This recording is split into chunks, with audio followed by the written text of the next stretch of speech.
अस्सलाम वालेकुम। अच्छा जी, आज हमारा जो सेशन है वो कंबाइंड सेशन है, जिसमें डिस्कॉर्ड के सब स्टूडेंट्स भी शामिल हैं और ऐसे स्टूडेंट्स जो भी बैच नंबर 30 में पढ़ रहे हैं उन्होंने भी स्ट्रक्चर ही पढ़ा है। तो इसलिए मैंने ये सोचा कि उनको भी साथ ही इस सेशन में ऐड कर लें। उसका फ़ायदा ये होगा कि ताज़ा ताज़ा चीज़ पढ़ी है, कुछ क्वेश्चंस उनके माइंड में होंगे। हमने दो सेशंस किए हैं क्वेश्चन आंसर्स के स्ट्रक्चर के हवाले से, लेकिन इसके बावजूद कोई चीज़ रह जाती है या हो सकता है कोई चीज़ तब ना समझ आई हो तो आज अच्छी समझ आ जाए। तो मैं कोशिश ये करूंगा। अच्छा देखें, अभी ना तकरीबन 250 लोग हैं और लोग भी आ रहे हैं। इसमें होगा ये कि कुछ ऐसे हैं जो बिल्कुल न्यू हैं, इस मार्केट को फर्स्ट टाइम वो इसको देख रहे हैं, चार्ट्स को पहली दफ़ा देख रहे हैं। वो कोई चीज़ उनको समझ आती है, अच्छी बात है। ठीक है, स्ट्रक्चर क्योंकि हम बेसिक चीज़ें पढ़ेंगे वो तो उनको समझ है, लेकिन थोड़ी सी इसमें एडवांस बात होगी। उनको समझ आए तो अच्छी बात है, ना समझ आए तो परेशान नहीं होना, क्योंकि जो मेजोरिटी है स्टूडेंट्स की वो वही लोग हैं जो पहले पढ़ चुके हैं और दो दो तीन तीन साल से काम कर रहे हैं, कुछ कुछ से भी ज़्यादा टाइम हो गया। तो उनके हिसाब से बात होगी। मैं स्टार्ट तो करूंगा बेसिक से, लेकिन आगे चल के जब लेवल मार्किंग पे थोड़ी सी बात होगी, वहां पे आपको कोई चीज़ समझ ना आए तो आपने परेशान नहीं होना, आपकी पेस के हिसाब से आपको ऐसा ऐसा चीज़ें समझ आती जाएंगी। बहरहाल स्टार्ट हम लेंगे बिल्कुल बेसिक चीज़ से।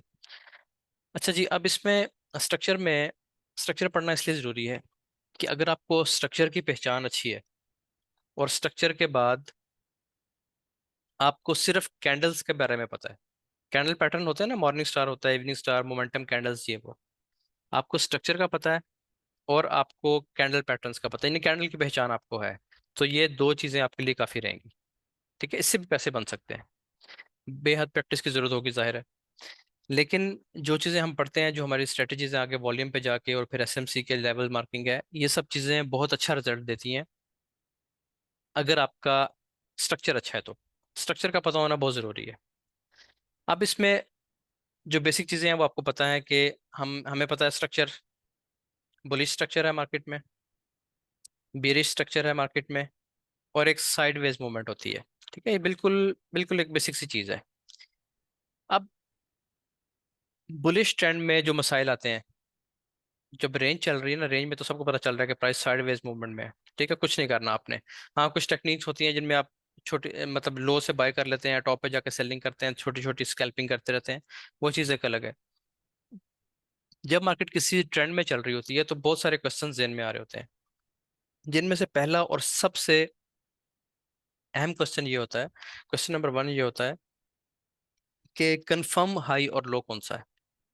ठीक है, यानी आपको पता है कि जब आपने ट्रेंड रिवर्सल देखना है तो आपको ट्रेंड रिवर्सल उस वक्त कंफर्म होगा जब आप कोई कंफर्म लो टूटेगा, यानी आपके पास बुलिश ट्रेंड चल रहा है और बुलिश ट्रेंड में आप देखना चाहते हैं कि क्या हमारा ट्रेंड रिवर्स हो गया या कोई डीप रिट्रेसमेंट आ रही है इसमें।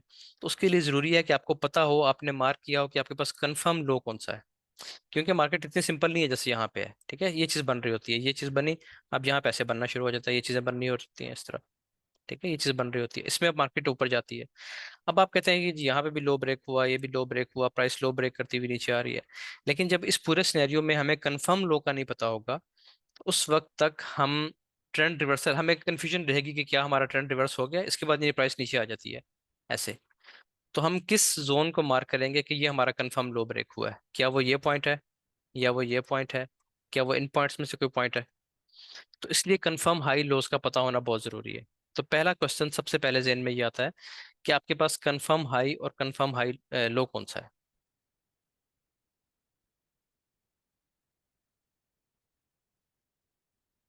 कंफर्म हाई लो, ये चीज़ हम पढ़ेंगे इसको बड़ी डिटेल से। उसके बाद दूसरा क्वेश्चन ये होता है कि रिट्रेसमेंट कौन सी है। सबसे ज्यादा लोग इसमें कंफ्यूज होते हैं कि वैलिड रिट्रेसमेंट कौन सी है, किस रिट्रेसमेंट को वैलिड कहेंगे, कौन सी इनवैलिड रिट्रेसमेंट है, जिसको हम रिट्रेसमेंट कंसीडर नहीं करेंगे। देखें, रिट्रेसमेंट तो होगी। अब आपको मैं एक चीज़ की मिसाल देता हूँ आगे चल के। ये रिट्रेसमेंट तो टू कैंडल रिट्रेसमेंट पे भी हम काम करते हैं। ठीक है, और जो टू कैंडल रिट्रेसमेंट होती है ना, वो बड़ी अच्छी स्ट्रेटजी है काम करने के लिए, लेकिन वो स्ट्रक्चर लेवल नहीं बनता। मिसाल के तौर पे मैं आपको थोड़ी सी चीज़ यहाँ पे समझा दूँ, क्योंकि सब लोग पहले पढ़ चुके हैं इसलिए मुझे बात करना थोड़ा सा आसान भी रहेगा। ये देखिए, मैं आपको एक चीज़ दिखाता हूँ यहाँ पे। आपके पास प्राइस जो है वो बुलिश है, ये चीज़ बन रही है प्राइस। अब यहाँ पे एक रिट्रेसमेंट लगती है, ये वाली, दो कैंडल्स नीचे आती है प्राइस, और इसके बाद फिर प्राइस ऊपर निकल जाती है, ये। अब ये रिट्रेसमेंट है, इसमें कोई शक नहीं है, रिट्रेसमेंट है। लेकिन ये दो तरह की रिट्रेसमेंट होती है। एक ये होती है कि प्राइस ने दो कैंडल्स नीचे बनाई और दोबारा ऊपर निकल गई। लेकिन क्या ये स्ट्रक्चर लेवल की रिट्रेसमेंट है? क्या इसको हम एक हायर लो कह सकते हैं? ठीक है, तो ये एक अलग क्वेश्चन है, इसके बारे में बात होगी कि क्या ये जो पॉइंट बना है, इस पॉइंट को हम एक वैलिड हायर लो कह सकते हैं? क्या ये हायर लो है, या ये पूरी एक ही वेव काउंट होगी? क्या, हालांकि रिट्रेसमेंट तो हुई है, लेकिन क्या ये हायर लो बन गया, या ये पूरी एक ही वेव है? तो इस बारे में डिटेल से बात कर लेते हैं।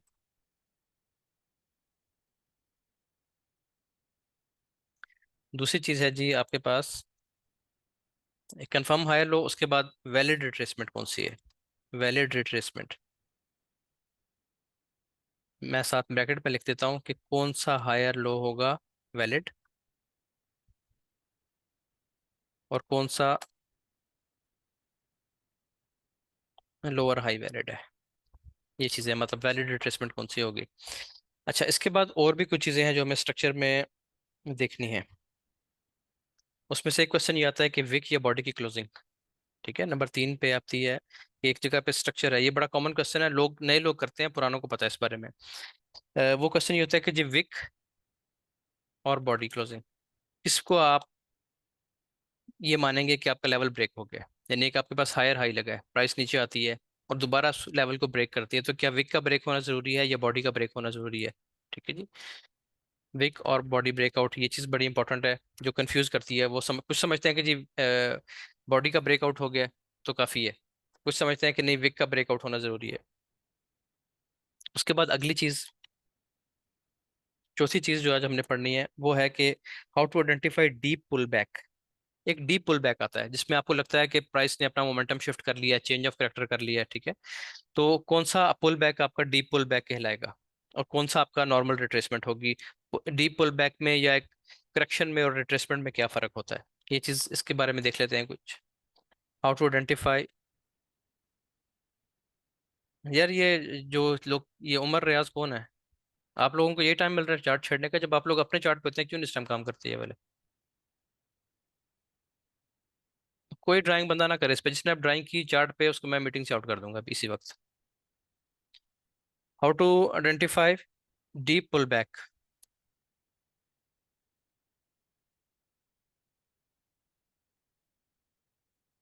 अच्छा, इसके बाद अगली चीज जो हमने पढ़नी है वो ये है कि चेंज ऑफ करेक्टर और बीओएस में क्या फ़र्क है। देखिए, ये चीज़ जो है ना, थोड़ी सी इसमें मैं आपको और क्लियर करके बताऊंगा इस दफ़ा कि डीप पुल बैक में क्या फ़र्क है, और ब्रेक ऑफ स्ट्रक्चर कब आपने इसको वैलिड कर लेना है, कब आपका वैलिड ब्रेक ऑफ स्ट्रक्चर आपको मिलेगा। आखिरी चीज़ जो सबसे ज़रूरी है और ट्रेड के लिए भी बहुत ज़रूरी है, वो है ट्रेंड अलाइनमेंट। ट्रेंड अलाइनमेंट के बारे में बात होगी। ये 5-6 टॉपिक्स हैं, अभी आप इन पर देख लें, इनको पढ़ लेते हैं, फिर मजीद जो चीज़ें बीच में आएंगी उनको भी इंशाल्लाह हम डिस्कस कर लेंगे। अच्छा जी, पहली चीज़ ये है कि कंफर्म हाई लो कौन सा होता है। ये बात जो पुराने स्टूडेंट्स हैं उनको बड़े अच्छे तरीके से पता है, जो नए स्टूडेंट्स हैं उनके लिए ये बहुत इंपॉर्टेंट टॉपिक है। पहला, कि जब भी आप किसी जगह पे मार्केट को देख रहे हैं, इसको हम चार्ट पे भी देखेंगे सब चीज़ों को, जब भी आप प्राइस को चार्ट पे देख रहे हैं तो आपको पता होना चाहिए कि कंफर्म हाई या कंफर्म लो। जैसे कि ये हाई है, अब जब प्राइस ऊपर जा रही है ना, एक बात याद रखें सब लोग, जब प्राइस ऊपर जा रही है, बुलिश ट्रेंड में है मार्केट, उसमें आपको लो कंफर्म होना जरूरी है कि कौन सा लो आपका कंफर्म है। देखिए, प्राइस जब ऊपर जाती है तो अपने लोज बनाती हुई जाती है। ये प्राइस का एक लो बना, पहले ये लो था, फिर ये लो बना, फिर ये नेक्स्ट लो बनाया प्राइस ने, फिर प्राइस नीचे आती है, एक और लो लगता है, फिर प्राइस ऊपर जाती है। ये सब प्राइस के लो हैं। ठीक हो गया? जब बुलिश ट्रेंड में चल रही है प्राइस, तो आपको लो कंफर्म पता जरूरी है, लो का कंफर्म होना जरूरी है कि कौन सा लो आपका कंफर्म है। ठीक है, इसमें बेशक हाई को आप छोड़ दें। इसी तरीके से जब प्राइस डाउन ट्रेंड में है, प्राइस नीचे आ रही है, इसमें आपको हाई कंफर्म पता होना जरूरी है। इसकी क्या वजह है? इसकी वजह ये होती है कि जब हमें ट्रेड हमें करनी है ना, आपने एक चीज़ बड़ी डिटेल से पढ़ी हुई है, उसको मैं उसको भी यहाँ पे लिख देता हूँ। वो सबसे ज़रूरी चीज़ है, वो ये है कि ट्रेंड आपका बेस्ट फ्रेंड है। ठीक है, trend is the best friend. इसमें आपने ये सिर्फ एक जुमला नहीं है, ये असल ट्रेडिंग ट्रेडिंग ये है सिर्फ। आपने करना ये है कि जब भी प्राइस डाउन ट्रेंड में है, अपने लो ब्रेक करती हुई जा रही है। टेक्निकली आपको पता है कि जब तक प्राइस अपने लो ब्रेक करती जाएगी आपकी प्राइस डाउन ट्रेंड में है। इसमें आपको हर सूरत ये पता होना चाहिए कि आपका आखिरी हाई कौन सा है, आपका कंफर्म हाई कौन सा है। ठीक है जी। उसकी वजह क्या है? उसकी वजह यह है कि आपको जब भी ट्रेड मिलेगी ना ट्रेंड के साथ, उसकी दो जगह होती हैं। एक होता है ये वाला पॉइंट, ठीक है, जिसको आप ब्रेक एंड रीटेस्ट कहते हैं, या जो आपका सपोर्ट का लेवल होता है पुराना, जो कि अब एज ए रेजिस्टेंस काम करेगा। ये गोल्डन जोन भी यही बनता है फिबोनाची का। ठीक है। उसके बाद दूसरा जो लेवल होता है वो होता है आपका एक्सट्रीम हाई। एक्सट्रीम हाई से मुराद क्या होता है कि इस पूरी लेग का, इस पूरी वेव का जो एक्सट्रीम हाई होता है ना, ये आपका जो कंफर्म हाई होगा, ये आपका कंफर्म हाई है। ठीक है, कंफर्म लोअर हाई। ये इसका पता होना इसलिए जरूरी है कि ये लास्ट पॉइंट है जहां से आपको ट्रेड मिलेगी, और सबसे अच्छी ट्रेड यहाँ से मिलेगी। क्योंकि अगर ये अपसाइड ब्रेक हो जाता है, अगर ये टूट जाता है, ठीक है, अगर ये टूट जाता है तो इसके बाद क्या होगा? आपका ट्रेंड रिवर्सल या ब्रेक ऑफ स्ट्रक्चर हो चुका, उसके बाद आपको बुलिश होने के चांसेस बहुत ज्यादा हो जाएंगे। लॉन्ग टर्म ना सही, एक अच्छे टाइम के लिए, यानी एक मुनासिब रेंज के लिए, यानी अगर आपका ये काम 5 मिनट के टाइम फ्रेम में हुआ है तो M15 के लेवल तक आप जा सकते हैं। ठीक है। तो इसमें आपको एक अच्छी ट्रेड मिल सकती है बुलिश, फिर आप बुलिश हो जाएंगे वक्ती तौर पे। लेकिन अगर आपको कंफर्म हायर लोअर हाई का ही नहीं पता तो आप कंफ्यूज होते जाएंगे कि मुझे ट्रेड यहाँ से मिलेगी, यहाँ से मिलेगी, यहाँ तो बहुत सारे हाई लगे हुए हैं, कौन सा हाई कंफर्म है? इसका पता होना जरूरी है। इसी तरीके से जब आपके पास बुलिश ट्रेंड है, आपने अब ट्रेंड में बैठना है, तो आपको पता होगा कि आपके पास ये आखिरी हाई है जो कि कंफर्म हाई है। इसके ब्रेकआउट से पहले पहले आपको बुलिश रहना है इस टाइम फ्रेम में, जो भी ये टाइम फ्रेम है, बेशक ये 1 मिनट है, बेशक ये डेली है, बेशक ये M15 है, जो भी टाइम फ्रेम है, इसके इससे ऊपर ऊपर बुलिश है मार्केट। आप जो भी टाइम फ्रेम देख रहे होंगे, इस लो से ऊपर ऊपर प्राइस बुलिश है। अब इसमें होगा ये कि जाहिर है प्राइस यहाँ पे रेंज करती है, इस तरह की शक्ल बनाती है बहुत ज्यादा। अब आपको पता है कि जब तक ये लेवल ब्रेक नहीं होगा आपने बुलिश एंट्रीज ढूंढनी है। जैसे ही यहाँ पे आपको कोई साइन मिलेगा, वॉल्यूम आपको कंफर्म करेगा, आप इसको बाय कर लेंगे। ये अगर ब्रेक हो जाता है, प्राइस नीचे आ जाती है, तो अब आपको पता चल गया कि कम से कम जिस टाइम फ्रेम में आप ट्रेड ढूंढ रहे थे उसमें प्राइस बेरिश हो गई है।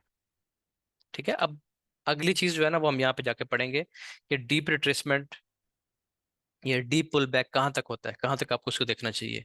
ये चीज़ हम आगे चल के पढ़ते हैं। अभी चीज़ ज़रूरी है कि आपको कंफर्म हायर लो का पता हो, कंफर्म लोअर हाई का पता हो। उसके लिए एक ही असूल है, और वो असूल ये है कि जब भी प्राइस ऊपर जा रही है, इम्पल्स वेव जब भी लगती है, इम्पल्स वेव हमेशा वो होगी जो किसी हाई का ब्रेकआउट करेगी। बुलिश ट्रेंड में ऊपर जाती है मार्केट में जो वेव अपने किसी भी हाई लेवल का, अपने किसी भी हाई पॉइंट का, आपके लेफ्ट पे जो भी मार्केट चली हुई है ना इस तरीके से, उसका ब्रेकआउट करेगी, उसको आप इम्पल्स वेव कहते हैं। जब इम्पल्स वेव लग गई तो इम्पल्स वेव का जो लोवेस्ट पॉइंट होगा, इस पूरी लेग का जो लोवेस्ट पॉइंट है, ये चीज ऐसे भी हो सकती है, देखें ऐसे भी बन सकती है। आप देखें ये इसने ब्रेकआउट किया इस लेवल का, ठीक है जी, इस हाई का ब्रेकआउट हुआ, ये हाई है आपके पास एक, इस हाई का ब्रेकआउट हो गया। अब इसमें अगर आप देखें तो इसमें एक ये लो है, एक ये लो है, एक ये लो है, काफी सारे लो बन गए हैं, बीच में छोटे लो भी बन गए हैं, ये भी बन गया, ये भी बन गया। अब इसमें परेशानी ये बनती है कि हम इसको काउंट करें, या इसको पीछे वाले को काउंट करें, या इसको काउंट करें। तो आपके पास बिल्कुल एक कॉमन सेंस की चीज है कि जब आप बुलिश ट्रेंड को मार्क करते हैं ना, तो आप इस तरह लिखते हैं कि ये आपका लो है, ये आपका हाई हो गया, ये आपका हायर लो हो गया, और ये आपका हायर हाई हो गया। अब हायर हाई का जब ब्रेकआउट होगा इम्पल्स वेव से, तो उसके नीचे लोवेस्ट पॉइंट कौन सा है? क्या वो ये है? ये नहीं है लोवेस्ट पॉइंट, ये है, ये भी नहीं है। इससे नीचे एक और लो लगा हुआ है, ये लोवेस्ट पॉइंट है। तो इसको आपने कंफर्म करना है कि ये आपका कंफर्म हायर लो है। कंफर्म कब होगा? कंफर्म तब होगा जब इम्पल्स वेव लग चुकी होगी और आपका हायर हाई ब्रेक हो चुका होगा। इससे पहले कोई भी लो कंफर्म नहीं है, ना ये लो कंफर्म है, ना ये लो कंफर्म है, ना ये भी कंफर्म नहीं है। कब कंफर्म होगा? जब प्राइस अपना हायर हाई ब्रेक कर देगी। एक चीज मैं चले दोबारा रिपीट कर देता हूँ, वो ये है कि जब भी प्राइस बुलिश है, आपका स्टार्ट होता है लो से, ये होता है आपका हाई। अब आपने क्या करना है?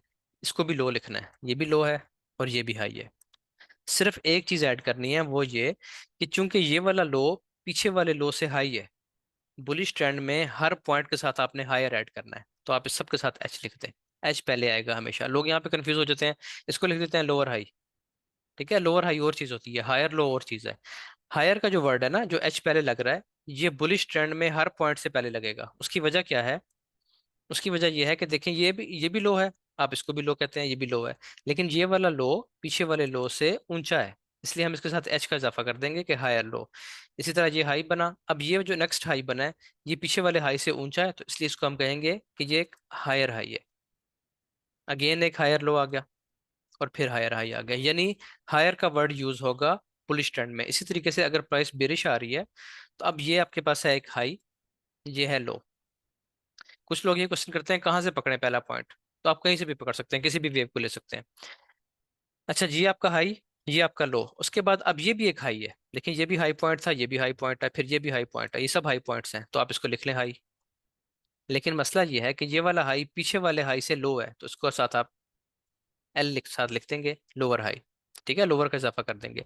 अब नीचे आती हुई मार्केट में हर पॉइंट से पहले, जैसे कि ये एक लो है, इस लो से पहले आप एक और लोअर का इजाफा कर देंगे। ठीक हो गया जी, डबल एल हो गया, लोअर लो, लो, और फिर उससे भी निचला लो, उसके बाद उससे भी निचला लो। अब यहाँ पे यूं नहीं कर देना कि आप इसको जितना नीचे जा रहा है 4 दफा लिखते हैं, 5 दफा लिख दें, ये सब बस लोअर लो ही रहेगा अब ये, क्योंकि हर लो पीछे वाले लो से डाउन है, तो आप लोअर लो करते जाएंगे। इस तरीके से प्राइस ऊपर गई, फिर नीचे आई, यहाँ पे आप लोअर हाई लिखेंगे। अच्छा, अब मैं बता ये रहा था कि इस ट्रेंड में जब इम्पल्स वेव लग जाए, आपका प्रीवियस हाई ब्रेक हो जाए, इस सूरत में आपने सबसे डीप लो ढूंढना है। ठीक है, जो कि प्रीवियस आपका जो हायर लो है ना, इससे ऊंचा ही होगा बहरहाल, इससे ऊंचा ही बनेगा। अगर इससे भी नीचे आ गया तो फिर तो आपका मोमेंटम शिफ्ट हो गया ना, फिर तो ये आपने कंफर्म लो ब्रेक कर दिया है, तो और चीज होगी, ब्रेक ऑफ स्ट्रक्चर हो गया तकरीबन। तो इस बात का ख्याल रखना है कि इस हायर लो से ऊपर ऊपर जो भी डीपेस्ट लो है उसको आपने मार्क करना है, वही आपका कंफर्म लो बनेगा। ठीक हो गया। इसी तरीके से अगर प्राइस नीचे गिर रही है, अब प्राइस ये शक्ल बनाती है, यहाँ पे आती है और ये काम शुरू हो जाता है, ये रेंज करती है ना प्राइस, अमूमन प्राइस रेंज में रहती है ज्यादा टाइम। अब इसको हम कैसे मार्क करेंगे, ये था आपका हाई पॉइंट, उसके बाद ये आपका लग गया लो, फिर ये लग गया आपका, अब देखें फिर वही बात आ गई, अब ये भी हाई पॉइंट, आप पहले हाई लिख लें, लेकिन डाउन ट्रेंड है, और आपका ये वाला हाई पिछले हाई से लो है, तो आप साथ एक लो का इजाफा कर दें, लोअर हाई। ठीक हो गया, उसके बाद प्राइस ने फिर एक और लो लगा दिया। अब चूंकि इम्पल्स वेव लग चुकी है, ये रिट्रेसमेंट हुई, रिट्रेसमेंट के बाद इम्पल्स वेव लग चुकी, तो इम्पल्स वेव लग चुकी जब, अब आपके पास ये लो कंफर्म हो गया, आपने इसको लोअर हाई लिख दिया, इसको हम लोअर लो कह देते हैं। लोअर लो चेंज होता जाए कोई बात नहीं, उनके ना प्राइस ने यहाँ पे एक रिट्रेसमेंट लगाई जो कि वैलिड रिट्रेसमेंट नहीं थी, थोड़ा सा ऊपर गई और यहाँ से एक और लो लगा दिया, फिर ऊपर गई, फिर लो, तो लोअर लो चेंज हो भी गया है कोई बात नहीं, लोअर हाई कंफर्म रहना चाहिए आपके पास। ठीक है, इसको हम आगे चल के देखते हैं। लोअर लो के बाद प्राइस फिर रिट्रेसमेंट लेवल पे गई, रिट्रेसमेंट के बाद उसने एक और लो लगा दिया। अब जब लो लग गया, इंपल्स वेव लग चुकी है, पहले नहीं लिखना आपने, जब इंपल्स वेव लग चुकी आप इसको कह दें कि ये एक और लोअर हाई बन गया, और ये लोअर लो बन गया। अब इस लोअर लो के दरमियान और इस लोअर हाई के दरमियान प्राइस ने रेंज स्टार्ट कर दी। अब रेंज के बाद 3 घंटे बाद फॉर एग्जांपल उसने एक और इम्पल्स वेव लगाई और अपना ये लो ब्रेक कर दिया। ठीक हो गया। अब यहाँ पे परेशानी ये बनती है कि क्या इसको माने, या ये जो लेटेस्ट लेवल बना है इसको माने। कंफर्म हाई कौन सा है, लोअर हाई कंफर्म कौन सा माना जाएगा, ये वाला या ये पहले वाला या ये दरमियान वाला। तो आपने इसमें परेशान बिल्कुल नहीं होना। आपने देखें सबसे हाईएस्ट विक कौन सी लगी हुई है, या सबसे हाईएस्ट बॉडी कौन सी है, बॉडी है तो बॉडी को देख लें, विक है तो विक को देख लें। हमारे पास सबसे हाई पॉइंट ये बन रहा है, चाहे ये विक का पॉइंट हो चाहे ये बॉडी का पॉइंट हो, इसको आपने मार्क कर लेना है कि ये इस वक्त हमारे पास लोअर हाई है। ये लोअर हाई बहरहाल पिछले लोअर हाई से डाउन ही होगा हर सूरत, ऐसे, या इसके बराबर होगा, बराबर भी आ सकता है। बराबर आ जाए तो ये अपनी जगह कायम रहेगा, ये वैलिड रहेगा, आपको दोबारा लिखने की जरूरत ही नहीं है। लेकिन अगर थोड़ा सा भी लो है और उसके बाद प्राइस ने एक और इम्पल्स वेव लगा दिया, तो आप एक नया लोअर हाई लगा लें। ये चीज इस तरीके से आपको पता चलता है कि आपके पास कौन सा हाई और कौन सा लो कंफर्म है। ठीक है, एक बात हमेशा याद रखनी है, वो ये कि अप ट्रेंड में आपको हमेशा पता होना चाहिए कि आपका कौन सा लो कंफर्म है। अप ट्रेंड में लो का पता होना जरूरी है, और डाउन ट्रेंड में आपको हाई का पता होना जरूरी है कि कौन सा हाई कंफर्म है। यही चीज आपको ट्रेड करने में मदद देगी आगे चल के। पहली चीज तो ये होगी। अब दूसरी चीज जो है वो ये है कि वैलिड रिट्रेसमेंट कौन सी होती है। अब समटाइम्स मार्केट ऐसी शक्ल बनाती है कि कंफ्यूजन आ जाती है बहुत ज्यादा, जैसे कि प्राइस ये काम शुरू कर देगी। अब प्राइस जा रही है, अप साइड चल रही है, ठीक है जी, प्राइस ऊपर निकल रही है, यहाँ से एक रिट्रेसमेंट लगती है, प्राइस नीचे गिरती है, फिर यहाँ से एक मूवमेंट आती है अप साइड। ठीक है जी, इंपल्स वेव हमेशा स्ट्रांग होती है। फिर प्राइस नीचे गिरती है इस जगह से और दोबारा यहाँ से ऊपर उठ जाती है। अब जब हम स्ट्रक्चर मार्क करते हैं तो आमतौर पे हम किस तरीके से मार्क कर रहे होते हैं, हम इसको कैसे ड्रा करते हैं, कैसे लिखते हैं? हम लिखते हैं जी कि ये लो है, ये इसका हाई है। ठीक है। अच्छा, उसके बाद ये हमारे पास आ गया एक और। अब ये लो है ना, हाई के बाद लो लगा है, तो ये लो है। कौन सा लो है? ये आपका हायर लो है, क्योंकि ऊपर जाती है मार्केट में है ना, तो ये हाई है, पिछले लो से हाई है तो हायर लो है। फिर उसके बाद ये क्या लगा, इम्पल्स वेव लग गई। इम्पल्स वेव जब लग गई, आपको पता चल गया सबसे डीप पॉइंट ये था, आपने इसको हायर लो लिख लिया। ये क्या बन गया आपका हायर हाई। अब वो क्या करते हैं, इसको दोबारा मार्क करते हैं और कहते हैं कि ये एक और हायर लो है। नहीं, ये रिट्रेसमेंट जरूर है, ये रिट्रेसमेंट जरूर है, लेकिन ये स्ट्रक्चर लेवल नहीं बना अभी। स्ट्रक्चर लेवल तब बनेगा हमेशा, वैलिड रिट्रेसमेंट आप स्ट्रक्चर के हवाले से, जैसे स्ट्रक्चर है ना, स्ट्रक्चर लो स्ट्रक्चर हाई, स्ट्रक्चर लो स्ट्रक्चर हाई, ये स्ट्रक्चर के हाई लोज हैं। अब यहाँ पे क्या प्रॉब्लम आती है कि प्राइस ने एक रिट्रेसमेंट तो ली, लेकिन दोबारा एक हाई लगा दिया रिट्रेसमेंट के बाद। क्या ये वैलिड रिट्रेसमेंट है? तो इसमें एक निशानी आपने याद रखनी है, और बहुत कंफर्म चीज़ है, वो ये है कि जब तक आपकी इम्पल्स वेव जो लगी है ना, बुलिश इम्पल्स वेव, उसमें जो आखिरी बाय की कैंडल बनी है, जब तक उसका लो ब्रेक ना हो जाए, जब तक उसका लो ब्रेक ना हो जाए, आप इसको वैलिड रिट्रेसमेंट नहीं कहेंगे। ठीक है। बहुत से लोग, आप शायद किसी और जगह पढ़ें देखें कभी जाके बाद में, वो कहें जी ये रिट्रेसमेंट है, इसको आप हायर लो कह सकते हैं। लेकिन देखें, आपने ना इस मार्केट में अगर कायम रहना है और जिंदा रहना है इस मार्केट में, तो उसका एक तरीका है कि आपके जो रूल्स हैं, बेशक आपकी सारी दुनिया से हटके हों, लेकिन आपने फिर उनको फॉलो करना है। अपने रूल्स बना लें, सबको आज़ादी है। आप इस वक्त 350 लोग से उससे ज़्यादा लोग बैठे हुए हैं, आप में से हर बंदा अपने रूल्स अपने हिसाब से बना सकता है कि मैंने किस टाइम फ्रेम पे काम करना है, मैंने किस रिट्रेसमेंट को वैलिड समझना है, किसको नहीं समझना, मैंने किस वॉल्यूम को वैलिड समझना है, किसको नहीं समझना। देखिए, आप अक्सर देखते हैं, मैं आपको कहता हूँ कि लो वॉल्यूम से प्राइस किसी लेवल को ब्रेक करे तो वो वैलिड वैलिड होता है, वो ब्रेकआउट, आप उस पर ट्रस्ट करके उस पर ट्रेड कर सकते हैं। लेकिन बहुत दफा ऐसा भी देखने को मिलता है कि हाई वॉल्यूम से ब्रेकआउट हुए और प्राइस तेजी से आगे निकल जाती है। अब इसमें क्या होगा? इसमें होगा ये कि जब प्राइस लो वॉल्यूम से ब्रेकआउट करेगी, आपने कहा देखा होगा कि यार नहीं, फलां टाइम तो हाई वॉल्यूम से भी किया था, आपको फर्क ही नहीं पड़ रहा, आप लो वाले को भी कंसिडर कर रहे हैं, हाई वाले को भी कर रहे हैं, फिर वो चीज़ ठीक नहीं है, उसमें आपके फेलियर के चांसेस ज़्यादा हो जाएंगे। आपने चीज़ टेस्ट की हुई, आपको पता है कि लो वाले में ज़्यादा अच्छा रिजल्ट है, तो हाई वाले को छोड़ दें। इसी तरीके से जब आपने रिट्रेसमेंट लेनी है, तो या तो ये सूल रख लें कि मैं इसको रिट्रेसमेंट मानूंगा, या रखें कि मैं नहीं मानूंगा। अगर आप दोनों को लेना शुरू कर देंगे तो आप में कन्फ्यूजन बहुत बढ़ जाएगी, क्योंकि दोनों के रिजल्ट्स डिफरेंट आ रहे होंगे। ठीक है। तो कानून कोई नहीं है, मैं आपको ये मना नहीं कर रहा कि कानून बन गया, मैंने बता दिया तो ये कानून है, ये कानून नहीं है, लेकिन इसकी एक्यूरेसी आप जाके चेक करेंगे तो बहुत अच्छी मिलेगी आपको। इसको आप समझें कंफर्म लो, कंफर्म हायर लो। क्यों? क्योंकि आखिरी जो कैंडल थी, इसका लो प्राइस ने ब्रेक किया है। ठीक है। यहाँ पे जो लास्ट कैंडल बनी है बाय की, इसकी ये मैं लाइंस लगा रहा हूँ, इसका लो ब्रेक नहीं हुआ, आखिरी कैंडल के अंदर ही दो कैंडल्स बनी है, ये दो भी हो सकती हैं, ये 4 6 10 भी हो सकती हैं। अगर उन्होंने लो ब्रेक नहीं किया, तो ये सिर्फ एक रेंज है, ये कोई ब्रेकआउट नहीं है, ये कोई रिट्रेसमेंट नहीं है, ये रेंज हो रही है इस जगह पे। इसको आप इस तरह पढ़ सकते हैं, रैली बेस रैली, ये तकरीबन वो चीज़ है, ये आपकी बेस बन रही है कि रिट्रेसमेंट नहीं है। ठीक हो गया? तो ये चीज़ आपने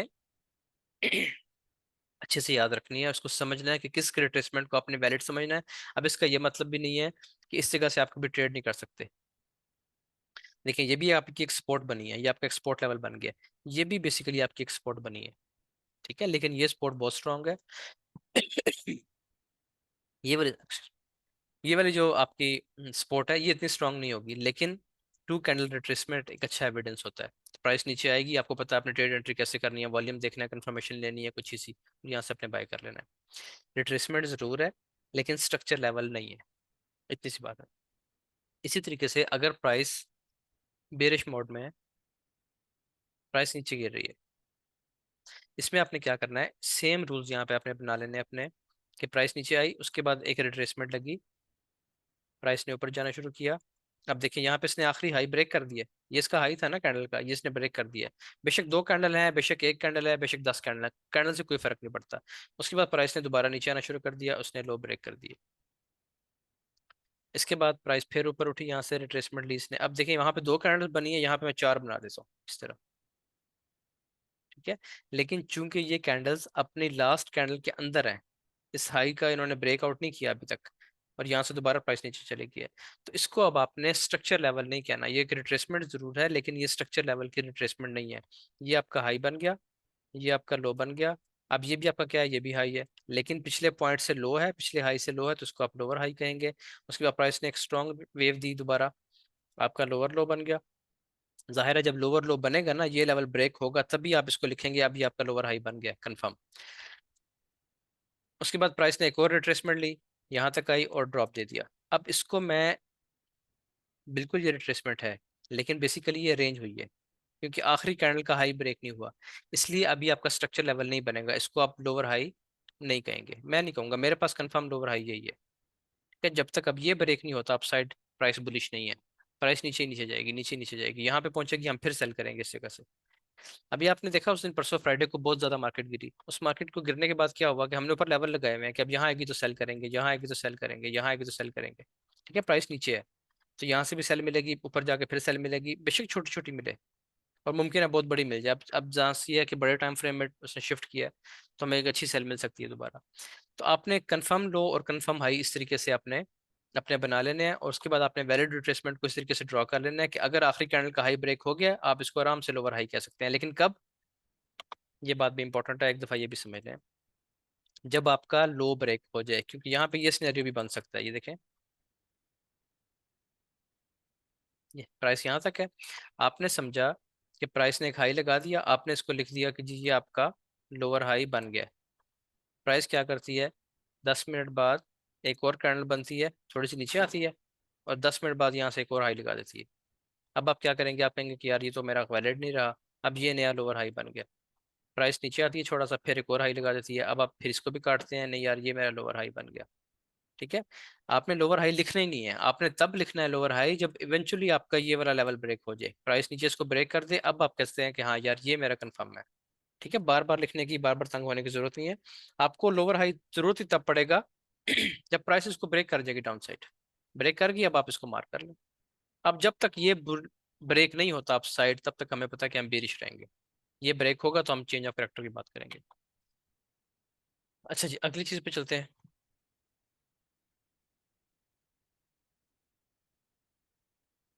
आगे है कि जी विक और बॉडी ब्रेकआउट, किसको आपने वैलिड समझना है, किसको आपने वैलिड नहीं समझना, इसमें भी आपके दोनों रूल्स चल सकते हैं। ये पूरी मार्केट जो है सब्जेक्टिव टाइप है, इस पे आप अपने हिसाब से अपने रूल्स बना सकते हैं, आपको इतनी बड़ी आज़ादी है। जैसे आपने एक दुकान बनाई, ठीक है, अब आपकी मर्जी है। देखिए बुनियादी जो असूल होते हैं ना कारोबार के, वो तो वही होते हैं जो मार्केट में चल रहे होते हैं। बहरहाल एक बंदा उसने शॉप बना दी, वो कहता है जी सब लोग 8 बजे खोलते हैं सुबह, मैं तो दिन 2 बजे खोलूंगा, तो उसकी मर्जी है, शायद उसका काम इससे अच्छा चल रहा हो, उसकी मर्जी है, चलाता रहे वैसे किस तरीके से। तो इधर भी इस मार्केट में भी ऐसे ही है, आपके रूल्स आपके हिसाब से ही होंगे, लेकिन जो रूल्स मैं आपको बता रहा हूँ इनका फायदा आपको ये होगा कि ये टेस्ट हुए हुए हैं, आप इनका एक्यूरेसी जाके चेक कर सकते हैं। अच्छा जी, विक और बॉडी ब्रेकआउट, अब इसमें एक चीज देखें, आपके पास एक लेवल बन गया इस तरीके से, यहाँ पे बन गई एक विक। ठीक है जी, यहाँ से प्राइस ड्रॉप देना शुरू कर देती है, प्राइस नीचे आती है, अब ये हमारे पास एक वैलिड रिट्रेसमेंट लग गई है।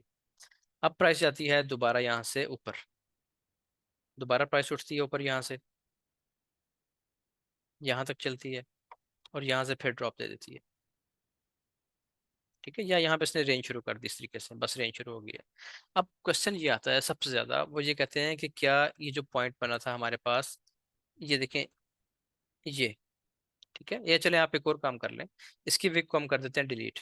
मैं आपके लिए थोड़ा सा और कंफ्यूजन वाली सिचुएशन बना देता हूँ यहाँ पे, ये वाली विक हम डिलीट कर देते हैं, विक हम ऐड कर देते हैं दूसरी,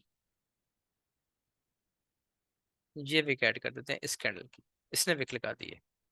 ठीक हो गया। अच्छा, अब जब प्राइस दोबारा यहाँ पहुंचती है, इसके ऊपर क्लोजिंग करती है, वो कहते हैं जी आखिरी बुलिश कैंडल तो ये थी, तो क्या इसके ब्रेकआउट पे हमारा लेवल ब्रेक हो गया, ये हमारा आखिरी हायर हाई था, तो वो कहते हैं क्या ये एक और हायर हाई बन गया क्योंकि क्लोजिंग इसके ऊपर आ गई है। तो ऐसा नहीं होगा।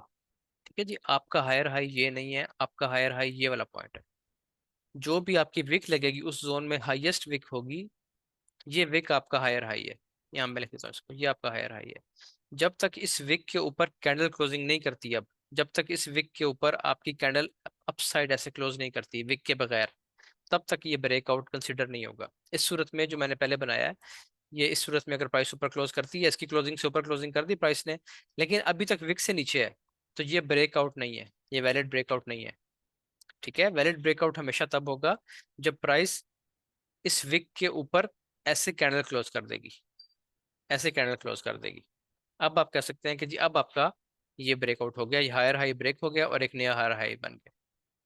इसी तरीके से अगर प्राइस डाउन आ रही है तो सेम वहां पे भी आपका रूल अप्लाई होगा कि प्राइस जब नीचे गिर रही है, ऐसे नीचे आ रही है प्राइस, तो आखिरी कैंडल बनी है यहाँ पे आपकी, यहाँ पे इस जगह पे क्या हुआ कि प्राइस ने एक विक लगा दी और ऊपर उठ गई प्राइस, जैसे ये कैंडल बन गई यहाँ पे एक, ये, लेकिन विक लगा दी इसने। ठीक है जी, यहाँ से प्राइस ऊपर उठ जाती है, दोबारा एक ड्रॉप आता है, इसमें बड़ी कन्फ्यूजन बनती है लोगों को, दोबारा ड्रॉप आता है और ये चीज़ बन जाती है। अब वो समझते हैं कि इसके नीचे, बॉडी के नीचे क्लोजिंग हो गई है तो ये लेवल ब्रेक हो गया, ये आपका लो था तो लो ब्रेक हो गया। लो बिल्कुल भी ब्रेक नहीं हुआ जब तक आपकी ये विक ब्रेक नहीं होती।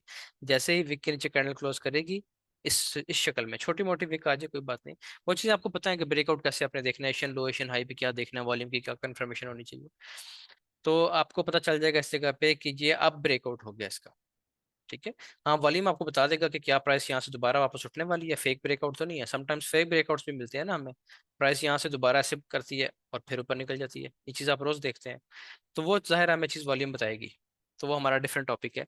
बहरहाल ये जो स्ट्रक्चर ब्रेकआउट है उसके लिए आपने ये देखना है कि विक लाजमी ब्रेक हो, जब तक विक का ब्रेकआउट नहीं होता तब तक आप इसको वैलिड कंफर्म, वैलिड कंसिडर नहीं करेंगे। अगला जो चीज़ है वो सबसे इंपॉर्टेंट, अगली चीज़ वो है कि जी how to identify deep pull backs. लेकिन उससे पहले हम 5 नंबर को डिस्कस कर लेते हैं कि चेंज ऑफ करेक्टर और ब्रेक ऑफ स्ट्रक्चर में डिफरेंस क्या आएगा, मेन डिफरेंस क्या होना चाहिए। देखिए जी होता ये है कि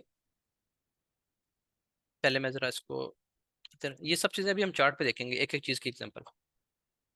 how to identify deep pull backs, हमारे पास टाइम फ्रेम चल रहा है 1 आवर का। ठीक है जी, फॉर एग्जांपल 1 आवर का टाइम फ्रेम है, 1 आवर का टाइम फ्रेम में प्राइस अपने हाइज को ब्रेक करती हुई, चलो मैं थोड़ा सी ऐसी शक्ल बना देता हूँ, ये आपका हाई है, इसको ब्रेक करती हुई ऊपर जाती है प्राइस, ऐसे।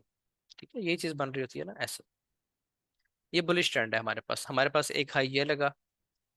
अब इस ये जब हाई ब्रेक हुआ, इम्पल्स वेव लगी, आपके पास ये नया हाई बन गया। ठीक है जी, हायर हाई बन गया। अब इसमें लोएस्ट पॉइंट कौन सा था इसके पीछे, वो था ये वाला, इसको हमने मार्क कर लिया, ये क्या है हमारा हायर लो, यानी पीछे वाले लो से ऊंचा लो। ठीक है जी, ये हाई था, ये हायर लो और फिर हायर हाई। अब दोबारा इम्पल्स वेव लगती है, ये इम्पल्स वेव लगी, इसने इस स्ट्रक्चर का ब्रेकआउट कर दिया। आपको पता है कि इम्पल्स वेव के पीछे जो डीपेस्ट लो है, हमें लो ढूंढना है, हमें हाई नहीं ढूंढना।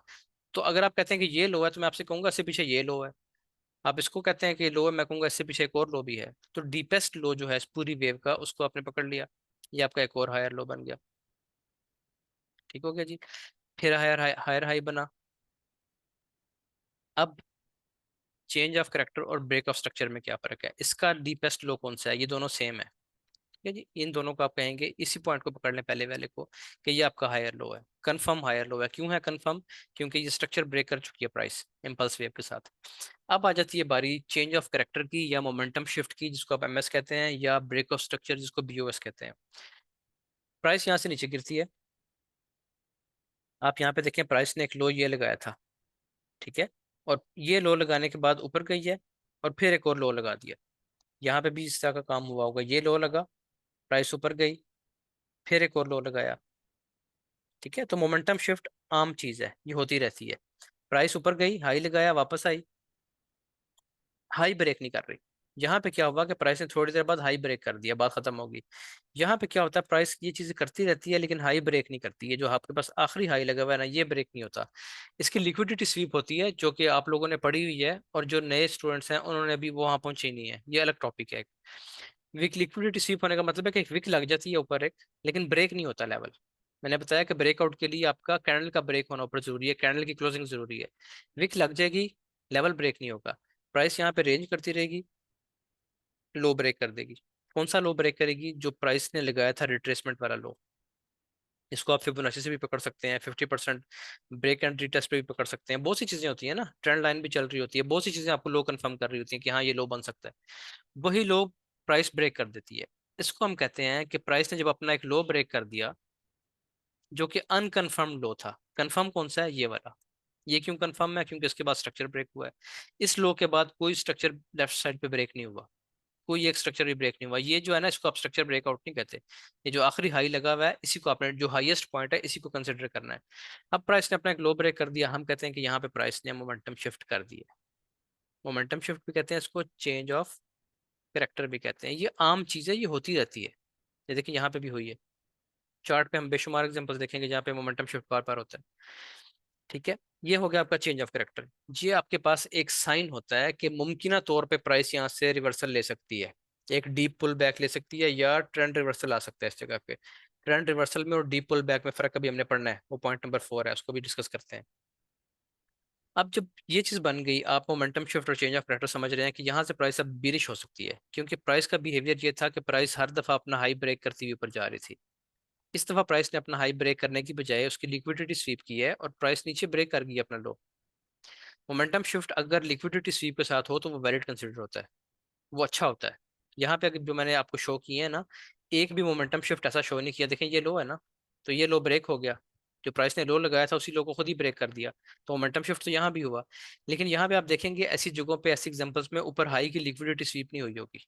ये वैसे इंटरनल ब्रेक वो चल रही होती है, लो सेशन होते हैं, लो वॉल्यूम सेशन, प्राइस ऊपर नीचे होती रहती है। जब आपका रियल में मोमेंटम शिफ्ट या चेंज ऑफ करेक्टर होना होता है, तो प्राइस एक विक लगाती है, पहले ऊपर वालों को उड़ाती है, बायर्स को भी आउट करेगी, सेलर्स को भी यहाँ पे बिठा देगी। ठीक है, अब सेलर्स को भी आउट कर देगी जो यहाँ से सेल कर रहे थे। तो लिक्विडिटी स्वीप के बाद मोमेंटम शिफ्ट होगा। मोमेंटम शिफ्ट के बाद अभी भी आपने इसको बहुत कॉन्फिडेंट होकर सेल नहीं समझना। सेल कब होगा? जब ब्रेक ऑफ स्ट्रक्चर हो जाएगा। ब्रेक ऑफ स्ट्रक्चर हमेशा तब होता है जब प्राइस अपना कोई कंफर्म लेवल ब्रेक करती है। ये कंफर्म लेवल था आपका। इसके ब्रेकआउट से पहले पहले आपने कभी भी ये नहीं सोचना कि प्राइस यहाँ से बिरिश होगी। एक आपकी एंटिसिपेशन है, आपका आइडिया है, आपका अंदाजा जरूर है, जो कि आपको तकवीत मिल रही है उस आइडिया को इस चीज से, कि प्राइस ऊपर अपना लिक्विडिटी स्वीप कर रही है। जो लोग स्टूडेंट्स नए हैं, बिल्कुल वो परेशान ना हो कि लिक्विडिटी स्वीप क्या चीज़ है और ये क्या होता है, ये आपने भी पढ़ा ही नहीं है। बस आपने बात ये समझनी है कि ये एक अच्छी निशानी होती है, जो आपको ये बताती है कि ये वाला मोमेंटम शिफ्ट काम कर सकता है। यहाँ पे मोमेंटम शिफ्ट ने काम नहीं किया, यहाँ पे अगर होता है तो काम नहीं कर रहा। यहाँ पे अगर मोमेंटम शिफ्ट हुआ है, पहले ये लो बना है, वही लो ब्रेक हुआ, एक और नया लो बन गया, फिर उसी लो को टेस्ट किया, यहाँ भी मोमेंटम शिफ्ट हुआ है, लेकिन यहाँ पे लिक्विडिटी स्वीप नहीं हो रही इस जगह की। जब लिक्विडिटी स्वीप होने के बाद मोमेंटम शिफ्ट होगा, अब इसके चांसेस ज्यादा हैं कि ब्रेक ऑफ स्ट्रक्चर भी हो जाएगा। ब्रेक ऑफ स्ट्रक्चर में और मोमेंटम चेंज ऑफ करेक्टर में सबसे बड़ा फर्क ये होता है कि चेंज ऑफ करेक्टर या मोमेंटम शिफ्ट अनकंफर्म लेवल का होता है। अनकंफर्म लेवल से आप उसको एंटिसिपेट करते हैं कि ये कुछ होने वाला है। लेकिन जब आपका कंफर्म लेवल, जो जिसके बाद आपका स्ट्रक्चर ब्रेक हुआ था, एक कंफर्म हायर लो आपने मार्क किया हुआ है, जब वो ब्रेक हो जाएगा ना, तो ये एक बहुत बड़ी कंफर्मेशन आ गई है। अब आप इसको सेल में देख सकते हैं, इसी टाइम फ्रेम में। ये टाइम फ्रेम H1 भी हो सकता है, ये टाइम फ्रेम आपका M1 भी हो सकता है, ये M आपका M15 भी हो सकता है। कोई भी टाइम फ्रेम है जिसमें आप मार्केट को ऑब्जर्व कर रहे हैं, जिसमें आप इंटरेस्टेड हैं। ठीक है, जब उसका कंफर्म लो ब्रेक हो गया, अब आप रेडी हो जाएं कि अब एक अच्छी रिट्रेसमेंट, एक अच्छा डीप पुल बैक आपको मिल सकता है। ठीक हो गया।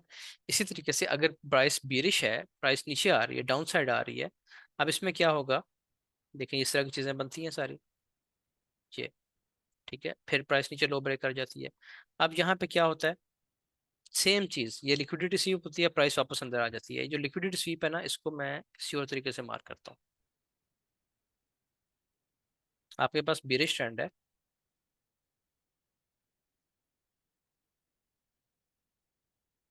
मैं थोड़ा सा इसलिए बना रहा हूँ इसको ताकि आपको चार्ट का आइडिया रहे कि चार्ट कैसे शो हो सकती है चीज।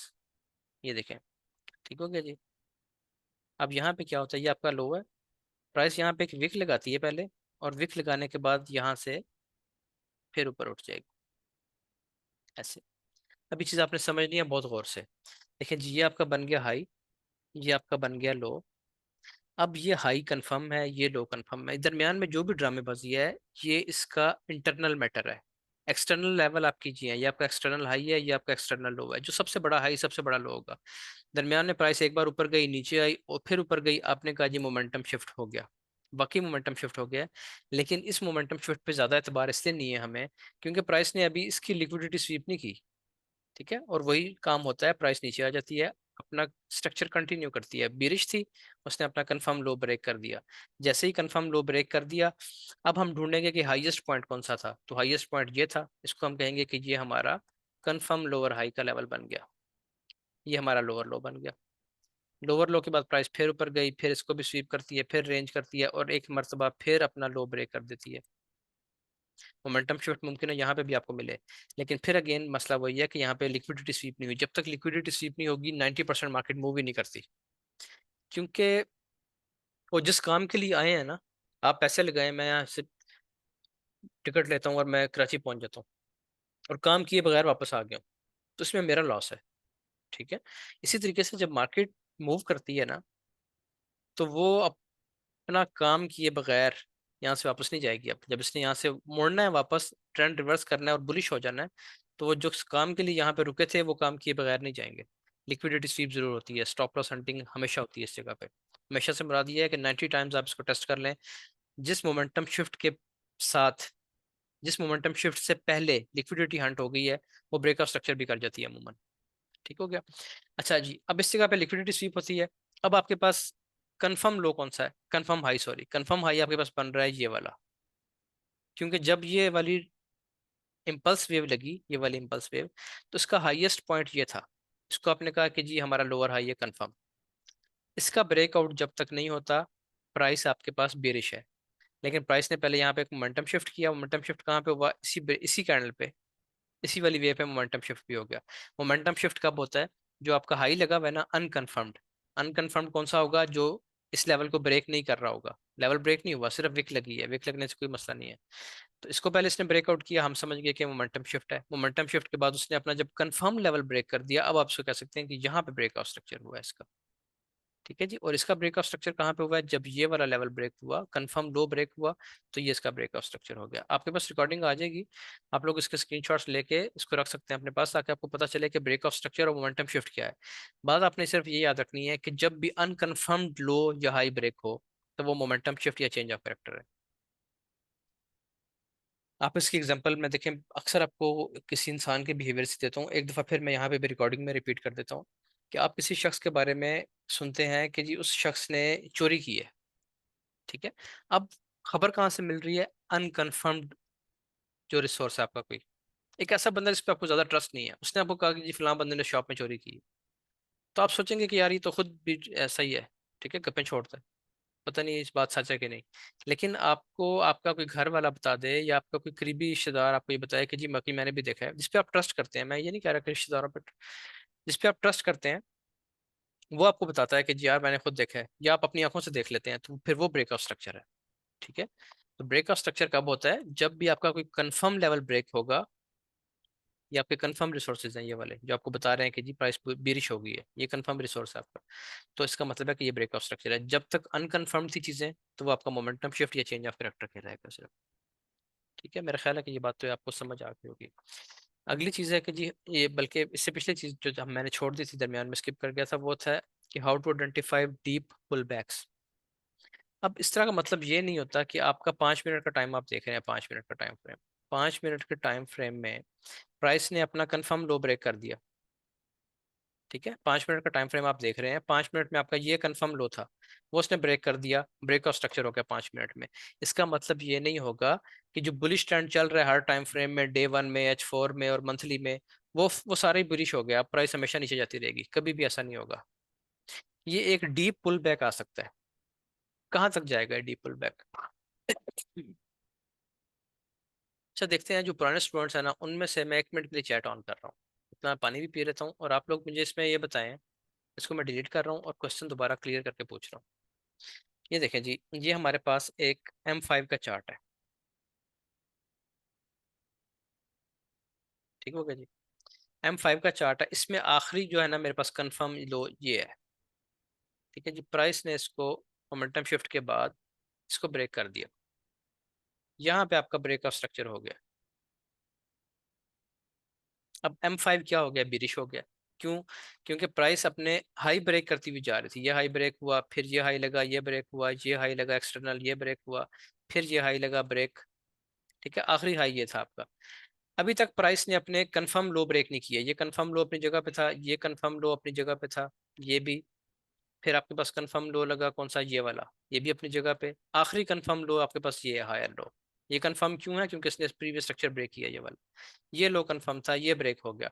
टाइम फ्रेम है आपका M5। इतनी देर में सवाल का जवाब सोच लें। M5 का टाइम फ्रेम है। M5 में मैं कहता हूँ कि प्राइस जो है वो बीरिश होगी। M5 में प्राइस बीरिश है। इसको मैं मुझे कहाँ तक बेरिश देखना चाहिए, कितना ज़्यादा बेरिश देखना चाहिए मुझे, मैं अभी कमेंट्स आपके ऑन करता हूँ। ये ड्राइंग्स जो लोग कर रहे हैं ना, इनको मैं 1 मिनट आउट करता हूँ पहले, ठहरिए। ड्राइंग्स डिलीट करते हैं फटाफट अपनी। हाँ जी, ये मैसेज मैसेज ऑन करता हूँ, ठहरे मैं 1 मिनट।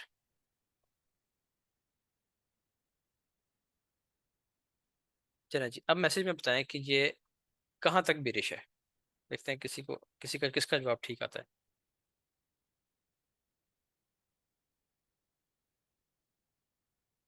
1 मिनट बस जी, सही जवाब आ गया। सबसे पहले सही जवाब किसका आया जी? जुहेब का। जुहेब का सबसे अच्छा आंसर आया है। वो कह रहे हैं कि जी M15 तक, नहीं बल्कि उससे पहले आसिफ आसिफ भी दे चुके हैं, सॉरी मैं देख नहीं सकता। आसिफ का है जी सबसे अच्छा जवाब। ठीक है जी, अपनी अपनी ड्राइंग रिमूव कर दें। दानिश साहब, थोड़ा दानिशमंदी से काम लें। अच्छा जी, चैट, ओहो, चैट करते हैं दोबारा बंद, क्योंकि मैं चैट से डिस्टर्ब होने लग जाता हूँ फिर।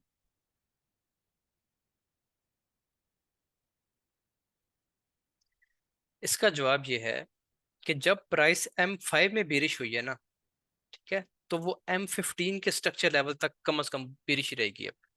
अब मैं आपको एक एग्जांपल देता हूँ। ये चीज़ आपने देख ली, इसको हम करते हैं थोड़ा सा साइड पे, इधर। ठीक है जी, यहाँ पे मैं नया बनाता हूँ।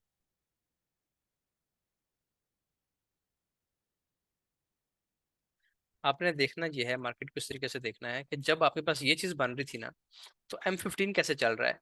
ये जो वेव आई है ना आपके पास, बेसिकली ये M15 की रिट्रेसमेंट हो सकती है, ये वाली। ठीक है, यहाँ पे आपने देखा इस पूरे जगह पे M5 ने ये शक्ल बनाई हुई है। M5 ने अपना कंफर्म लो ब्रेक कर दिया है, लेकिन M15 में प्राइस यहाँ तक पहुंची है बस। समझ आ रही है? M15 का टाइम फ्रेम बड़ा है, उसके स्ट्रक्चर लेवल्स भी बड़े होंगे इस तरीके से। इसके छोटे छोटे हैं ना जैसे, तो M15 में बड़े होंगे। अब जब प्राइस यहाँ पे पहुंची थी M15 पे, तो M15 के पे पहुंचने के बाद M5 ने प्राइस ने ये वाला काम शुरू कर दिया, ये, और कंफर्म लो ब्रेक कर दिया इस जगह पे। ये कंफर्म लो ब्रेक हो गया, यानी ये पूरा सिनेरियो ये बना हुआ है। इसकी एग्जांपल ऐसे है, जैसे आप जमीन को देखते हैं ना, जमीन ऐसे है, हमें बहुत बड़ी लगती है। ये ज़्यादा ही ख़राब बन गई है वैसे। बहरहाल हमें आलू बन गए। बहरहाल ज़मीन है इस तरीके से है। अब हमें बहुत बड़ी लगती है, इसमें समंदर भी हैं, ठीक है, इसमें रेगिस्तान है, जंगलात हैं, शहर हैं, गांव, सब कुछ इस बहुत बड़ी है। हम चक्कर लगाने भी सोचें तो बहुत बड़ी है। लेकिन अगर आप पूरी यूनिवर्स को देखेंगे ना, तो उसमें ज़मीन बस ये है, एक डॉट है। ठीक है, जो पता नहीं नज़र भी आता है कि नहीं आता। तो ये चीज़ है। जब आप छोटा टाइम फ्रेम देख रहे हैं ना, तो आपको लगता है कि यार ये तो बड़ा काम हो रहा है, यहाँ पे तो एक मोमेंटम शिफ्ट हुआ, उसके बाद ब्रेक ऑफ स्ट्रक्चर हो गया, प्राइस तो बेरिश हो गई है। लेकिन जब आप बड़े टाइम फ्रेम में जाकर देखेंगे उसको, तो वो आपको बिल्कुल इतनी सी जगह में नजर आएगा। डेली में आपको नजर ही नहीं आएगा, डेली के लेवल पे H4 में नजर ही नहीं आएगा।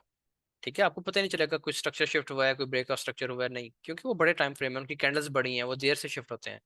लेकिन छोटे टाइम फ्रेम में जाकर देखेंगे ये कहानी बनी है, इसको बड़े में देखेंगे तो बड़े में आपको इतनी सी जगह में नजर आ जाएगा। अब कहाँ तक प्राइस बेरिश रहेगी? यहाँ तक, या यहाँ तक, बस M15 के लेवल्स तक। ठीक है, यहाँ पे प्राइस आएगी, M15 M5 आपका बेरिश रहेगा, आप ट्रेड करते जाएंगे बेरिश। ये इसका पॉइंट आएगा या ये पॉइंट आएगा, जहां से भी आपको कंफर्मेशन मिलेगी प्राइस वहां से फिर बुलिश हो जाएगी। क्योंकि M5 तो बेरिश हुआ था, लेकिन जो M15 का इसका जो सैलाब था ना, जो इसका धारा था, M15 का जो मोमेंटम था, उसने दोबारा M5 को पकड़ के सीधा कर दिया, ऊपर ले गई। समझ आ रही है इस बात की, कि जब M5 बेरिश हो जाए, तो आपने ये नहीं समझना कि बस दुनिया उल्टी होगी, अब सब कुछ सेल होने लगा है। बल्कि वो कहाँ तक होगा? सिर्फ M15 तक। हाँ, अगर M15 भी अपना कंफर्म, ये M15 का कंफर्म लो है, M15 भी थोड़ी सी इस तरह की बहस के बाद इसको ब्रेक कर दे, अब क्या बना?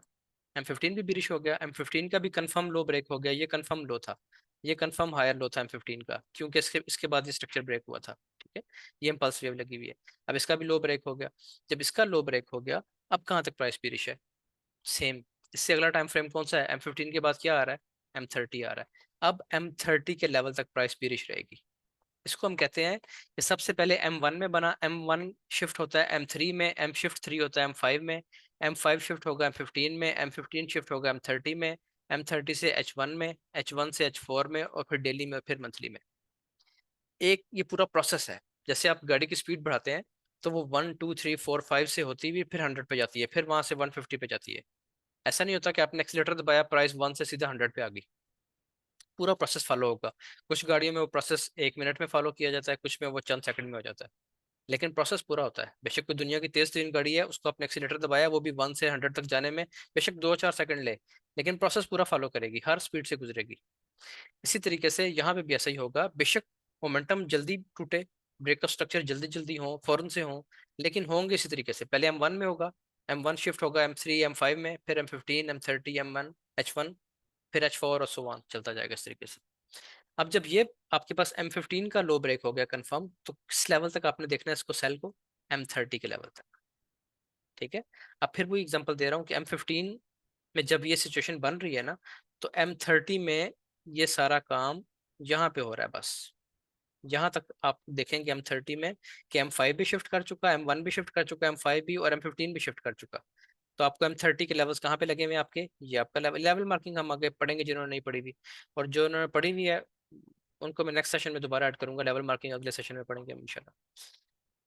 तो अब आप कहाँ तक बीरिश है, M30 के इस लेवल तक। यहाँ से बुलिश एंट्री दोबारा मिल जाए बहुत अच्छी बात है, विद द ट्रेंड होगी, नहीं मिलती तो यहाँ तक का वेट कर लें।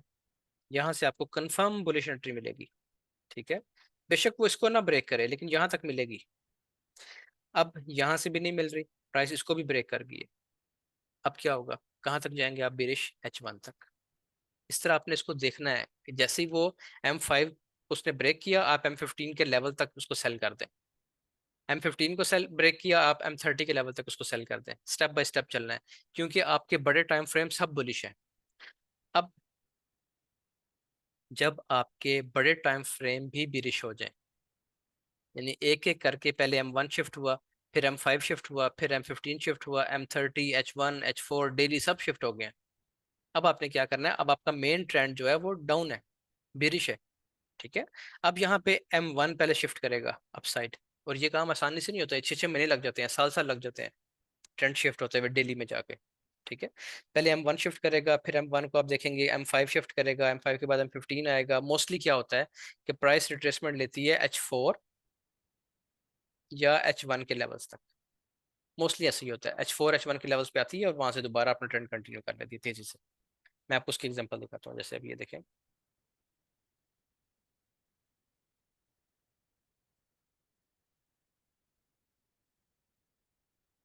यहाँ पे देखिए अब आप, ये हमारे पास H1 था ना, काफी टाइम पहले हमारे पास H1 जो है वो बिरिश हो चुका था।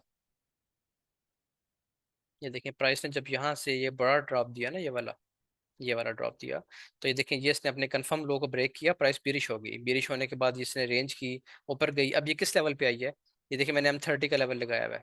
M30 का भी H1 का भी यहाँ पे कहीं पे होगा। प्राइस वहां से दोबारा ड्रॉप कर गई, एक और लो ब्रेक कर दिया दोबारा। ठीक है, प्राइस नीचे आ गई, फिर रिट्रेसमेंट पे गई। कहाँ तक गई है, यहाँ पे डेली का लेवल भी है, H4 का भी है, वहां से दोबारा इसने ड्रॉप दे दिया एक। ठीक है। अब यहाँ से दोबारा थोड़ी रिट्रेसमेंट लेगी, हमने लेवल लगाए हुए हैं, लेवल से फिर ड्रॉप दे जाएगी। तो प्राइस इस तरीके से मूवमेंट करती है, ड्रॉप देती है, फिर अपने। अब देखें बुलिश तो हुई है यहाँ से भी। अब ये देखें ना, H1 में अगर आप देखें, इस जगह पे थोड़ा सा गौर करें, तो H1 में प्राइस ने जब ये वाला लो लगाया, अपने कंफर्म लोज ब्रेक किए।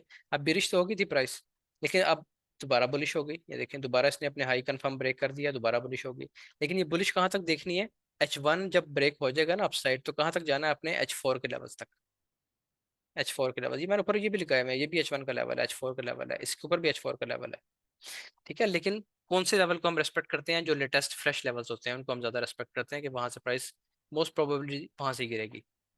फिर उसके बाद प्राइस ने दोबारा एक बिरिश पंप ये इसको किया, दोबारा बिरिश हो गई। बिरिश होने के बाद फिर बुलिश हुई है, देखें ये अपने हाई ब्रेक करती हुई जा रही है प्राइस। लेकिन अब आपने, मैंने वही कहा है कि उसको ये नहीं समझ लेना कि अब फिर बुलिश हो गई है, हमेशा के लिए बुलिश हो गई है, नहीं। ओवरऑल इसका जो बिहेवियर है बिरिश है। ये जो बुलिश होती है ना प्राइस, अगर H1 बुलिश हो गया तो कहाँ तक बुलिश रहेगा, H4 तक। H4 का लेवल लगा के रख दें आप, वहां तक प्राइस बुलिश है, वहां से फिर ड्रॉप दे देगी। अगर H1 को भी ब्रेक कर दे, फिर कहाँ तक बुलिश होगी, डेली के लेवल तक बुलिश होगी। तो इस तरीके से आपने इसको देखना है कि कौन सी डीप रिट्रेसमेंट कहाँ तक आपने उसको टारगेट करना है। डीप रिट्रेसमेंट या पुल बैक जो होता है, आम जो रिट्रेसमेंट होती है ना, वो इस तरीके से चल रही होती है, आपको पता है इस बारे में कि एक आम रिट्रेसमेंट के चलने का तरीका ये होता है, ये। ठीक है। इस तरीके से चलती है एक आम रिट्रेसमेंट, यानी वो अपने इस लेवल को टच कर गई, ऊपर गई, फिर थोड़ी सी रिट्रेसमेंट दी, ऊपर चली गई, रिट्रेसमेंट दी, ऊपर चली गई। अब ये वाला लेवल जो है ये मिटिगेट नहीं हुआ, यहाँ पे जो ऑर्डर ब्लॉक पड़े हुए हैं, जो फेयर वैल्यू गैप्स इन जगहों पे पड़े हुए हैं, ये मिटिगेट नहीं हुए। ठीक है, इनके लिए प्राइस नीचे आएगी, ऐसे इनको उठाएगी यहाँ से और फिर यहाँ से बुलिश हो जाएगी। लेकिन जब ये वाली बीरिश वेव लगेगी ना, तो हम समझते हैं कि प्राइस बीरिश हो गई है। अब फॉर एग्जाम्पल ये H1 का ट्रेंड है, H1 बुलिश था, ठीक है, यहाँ पे H1 अपने ऑर्डर ब्लॉक्स छोड़ के जा रहा है। जब प्राइस अपने H1 के ऑर्डर ब्लॉक्स को लेने आता है तो M15 में, M30 में, M5 में प्राइस बीरिश होती है। हम इसको समझ लेते हैं कि प्राइस बीरिश हो गई है, बीरिश जरूर हुई है। लेकिन अगर M30 भी बीरिश हो गया, M15 भी हो गया, तो कहाँ तक जाएगा वो? H1 के लेवल तक। तो H1 के लेवल आपको लगाना जरूरी है, H1 के लेवल से प्राइस फिर उठ जाएगी। ठीक है, तो इस तरह ये कंटिन्यू करेगी। अब ये जो है ना, ये रिट्रेसमेंट होती है, जो प्राइस ऊपर जाती है, थोड़ी सी नीचे आके फिर ऊपर निकलती है, फिर नीचे आती है, फिर ऊपर। इसको हम रिट्रेसमेंट कहते हैं। जो ये वाली बड़ी वेव होती है ना, जो प्राइस अपने किसी पुराने लेवल को टच करने आती है, उसको हम करेक्शन भी कहते हैं, करेक्शन, मार्केट करेक्शन। उसको हम डीप पुल बैक भी कहते हैं। ठीक है, पुल बैक, ये सब पुल बैक्स हैं, लेकिन ये डीप पुल बैक है, गहरा पुल बैक है, जो अपने बेस के लेवल तक आता है या एक्सट्रीम लेवल तक आता है। ये पांच चीजें होगी जी। छठी चीज हमारी जो है बहुत इंपॉर्टेंट चीज, वो है ट्रेंड अलाइनमेंट। ये उन लोगों के लिए है जो ट्रेड कर रहे हैं। ठीक है, बाकी जो बैच 30 के स्टूडेंट्स हैं उनको भी मैंने ये चीज़ें कुछ सिखाई हैं, बताई हैं, लेकिन जो लोग ट्रेड कर रहे हैं उनके लिए ज़्यादा इंपॉर्टेंट है। बाकियों के लिए अभी हम दोबारा इसको पढ़ेंगे इंशाल्लाह, बैच 30 के स्टूडेंट्स के लिए। अच्छा, 1 मिनट सिर्फ मुझे दीजिएगा यहाँ पे।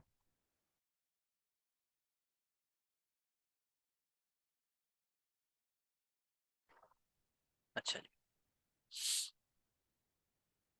देखिए जी, ट्रेंड अलाइनमेंट वही चीज़ होती है जो मैंने अभी आपको बताया कि how to identify deep pull backs. ये चीज़ मैंने आखिर में पढ़ाने की, यानी नंबरिंग चेंज करने की वजह ये थी, लिख तो मैंने लिया पहले।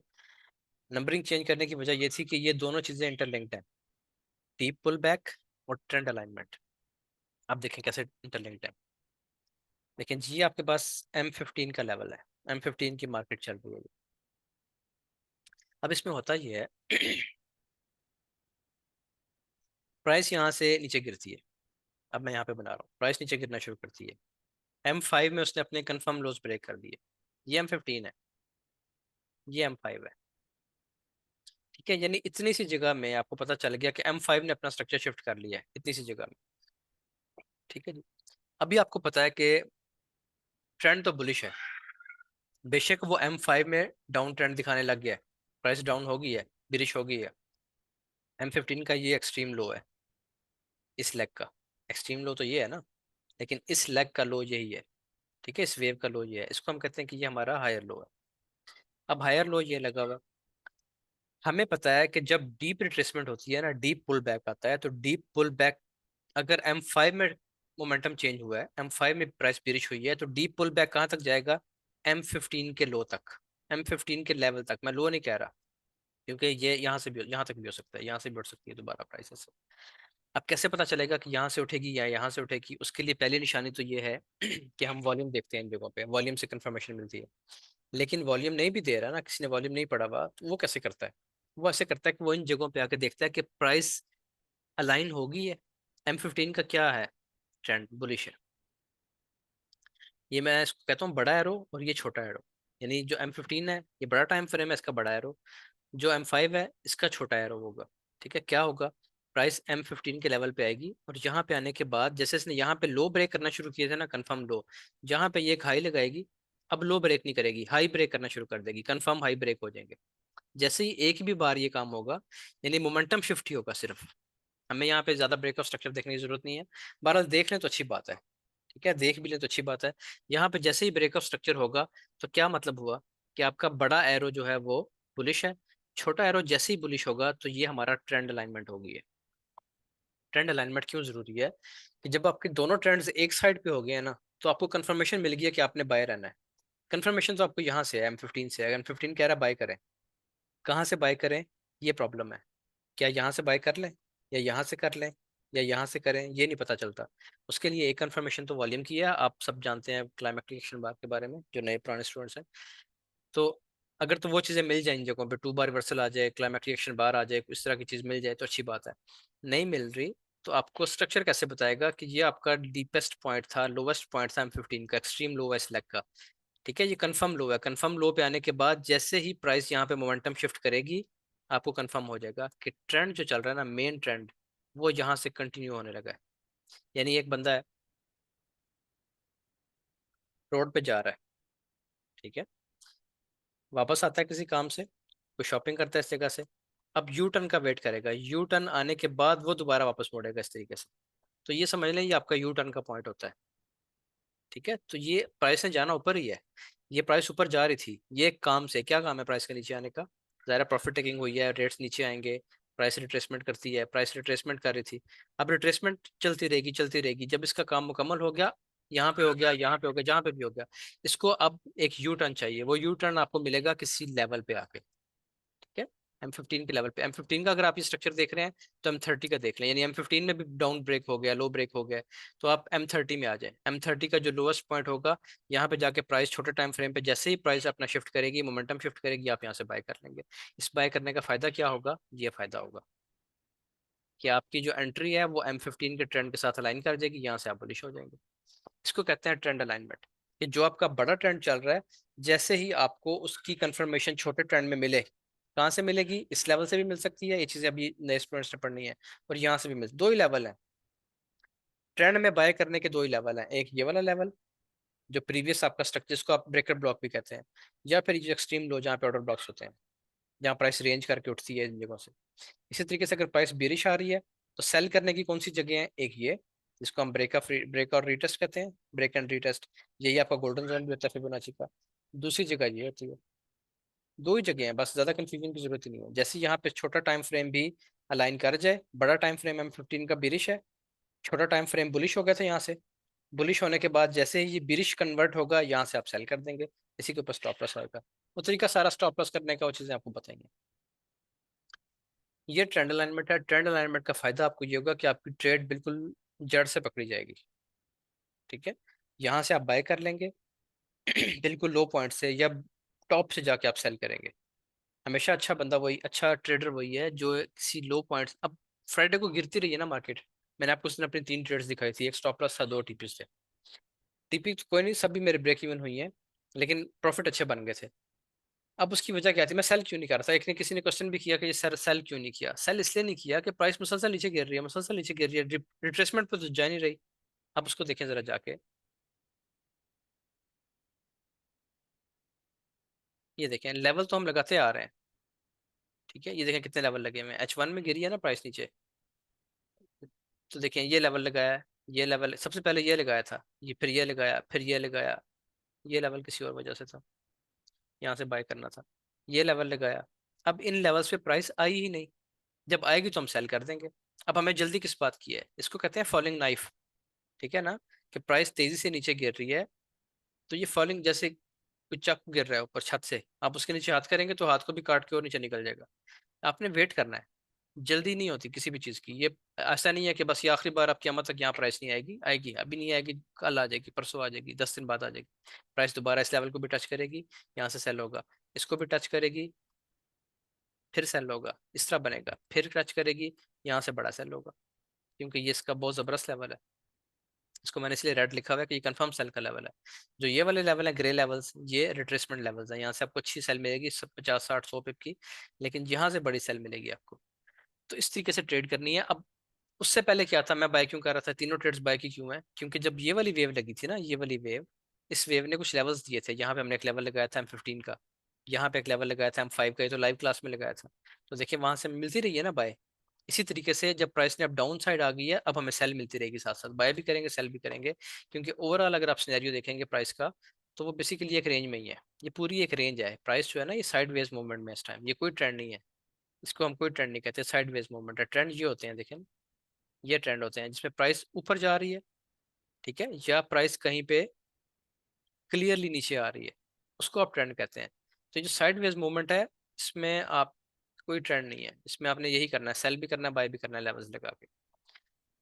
तो ये 6 चीज़ें डिस्कस करने वाली थी, और इसकी रिकॉर्डिंग में यहाँ पे स्टॉप करता हूँ।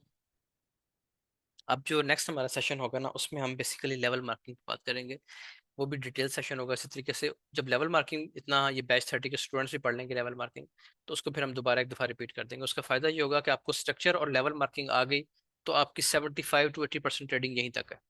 असल ट्रेडिंग यही है कि आपको लेवल का पता हो कि कहाँ पे आप। मैं आपको एक मिसाल दे देता हूँ रिकॉर्डिंग बंद करने से पहले। आप अगर, मेरा घर चकवाल में है जी, ठीक है, मैंने चकवाल से जाना है लाहौर जाना। अगर मुझे चकवाल में अपने बस स्टैंड का नहीं पता ना, ठीक है, तो मेरा यहाँ पहुँचना, पहुँच जाऊंगा मैं लेकिन बड़ी मुश्किल हो जाएगी। ठीक है, मुझे पता ही नहीं किस डायरेक्शन में स्टैंड है, ये मेरा घर है यहाँ से। मुझे ये नहीं पता कि मैं इधर जाके स्टैंड मिलेगा, मुझे इधर जाके किधर है बस स्टैंड, कहाँ पे बस कहाँ से मिलेगी। ठीक है, पूछ पूछ आके मैं पहुंच जाता हूँ यहाँ पे, तो यहाँ से आसानी है। यहाँ से बस भी मिल जाएगी, यहाँ से मुझे वो लाहौर पहुंचा भी देंगे। इसी तरीके से जो लेवल मार्किंग है, ये आपके बस, ये आपके स्टैंड है समझ लें, यहाँ से आपको ट्रेड मिलती है। अगर आपने लेवल मार्किंग नहीं की हुई, उसके बगैर ही आपने बाय सेल कर रहे हैं, तो फिर आप तुक्के लगा रहे हैं। यानी अगर मैं इधर निकल जाता हूँ तो ये मेरा तुक्का है, किसी से पूछे बगैर इधर निकल गया हूँ तो ये भी तुक्का है, कि मिल गई तो ठीक है, ना मिली तो वापस आ जाएंगे। तो उस तरीके से फिर लोगों के लॉस होते हैं, क्योंकि लेवल का नहीं पता होता। जब आपको लेवल मार्किंग आएगी, लेवल मार्किंग कब आएगी, जब आपको कंफर्म लो कंफर्म हाई का पता होगा। ये कंफर्म लो का पता होगा, कंफर्म हाई का पता होगा। कंफर्म लो कंफर्म हाई आपके लेवल है बेसिकली। इसको भी हम रिफाइन करते हैं ऑर्डर ब्लॉक से, एफवीजी से, कि यार यहाँ से नहीं, यहाँ से हो सकता है, क्योंकि यहाँ पे ऑर्डर ब्लॉक है। ठीक है, यहाँ से मेन सही जोर यहाँ से लगा है। यानी अड्डे में जाके भी, अब लाहौर का बस स्टैंड कितना बड़ा है, ठीक है, तो उस बस स्टैंड में भी आप जाके गुम हो सकते हैं। वहाँ गुम होने से मुराद ये है कि आपको अपनी गाड़ी अपने मुतलका स्टैंड तक पहुंचते पहुंचते टाइम लग सकता है। तो ये आपकी मुतलका जगह होती है बिल्कुल रिफाइंड, के ट्रेड यहाँ सेंटर होनी है कि यहाँ सेंटर होनी है, यहाँ से आपने एंट्री करनी है कि यहाँ से करनी है, या यहाँ से करनी है, या इस लेवल से करनी है। तो ये लेवल मार्किंग आएगी, वो कब आएगी, जब स्ट्रक्चर आता होगा। स्ट्रक्चर आता होगा तो फिर आपको लेवल मार्किंग रिफाइन करना आ जाएगी, छोटे छोटे ऑर्डर ब्लॉक आप मार्क कर लेंगे, और फिर वहां से ट्रेड होगी। अगर डाउन ट्रेंड चल रहा है तो आप बिरिश होते जाएंगे बार बार, अगर अप ट्रेंड चल रहा है तो आप बुलिश लेते जाएंगे। और अगर ये मार्केट चल रही है जो कि एक साइडवेज मूवमेंट है, तो उसमें आप दोनों काम कर सकते हैं, सेल भी करेंगे बाय भी करेंगे, जैसे आजकल हमारा ट्रेड, हम ट्रेड कर रहे हैं। तो ये है जी आज का सेशन। रिकॉर्डिंग को मैं करता हूँ स्टॉप। इंशाल्लाह फिर नेक्स्ट सेशन जो है ना वो एक आधे हफ्ते में करते हैं, उसमें फिर लेवल मार्किंग पे बात करेंगे। ठीक है जी, अल्लाह हाफिज़।